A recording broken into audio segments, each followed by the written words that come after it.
Après les attentats, il y a beaucoup de collègues qui se sont lâchés sur les personnes d'origine maghrébine. Une des premières phrases qui m'a choqué, c'était une collègue qui a dit si tu me passes le PM, le premier bougnoul que je vois, je lui tire dessus direct. Le PM, c'est... Le PM, le pistolet mitrailleur. À chaque fois que j'entends des choses comme ça, j'ai une boule au ventre et j'ai pas assez de courage pour réagir en fait. Mais du coup, pour pas oublier, je l'ai noté. Par exemple, celle-ci, c'était la fête de l'Aïd. On était sortis en patrouille, donc dans les rues, il y en avait beaucoup habillés avec des djellabas. Et il y avait un collègue qui a dit « Regardez-moi comment ils sont habillés ceux-là, il faut les surveiller de près, ça va devenir des futurs djihadistes. » Il associe la djellaba à djihadiste, malheureusement.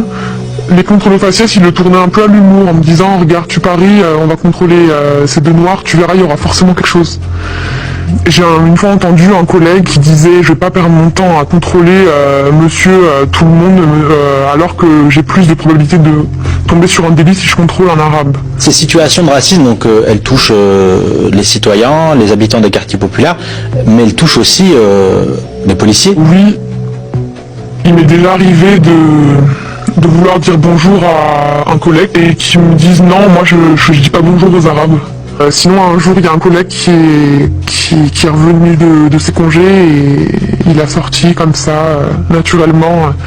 Ça fait du bien de rentrer en province, j'ai pas croisé un seul bougnoul. Après, malheureusement, dans cette situation-là, j'arrive pas forcément à affronter mes collègues.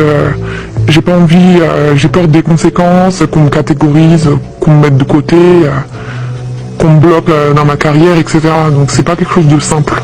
Mais dès qu'il y aura par exemple une personne d'origine maghrébine, un noir ou quelqu'un qui a un accent, ça va créer une situation de gêne pour ma part, où je sais qu'il y aura une remarque raciste qui va arriver. Et j'appréhende toujours en fait... déjà mal à l'aise. Voilà, je suis mal à l'aise parce que je sais que ça va arriver et que je vais pas pouvoir parler parce que j'ai pas le courage de parler. Et excusez-moi.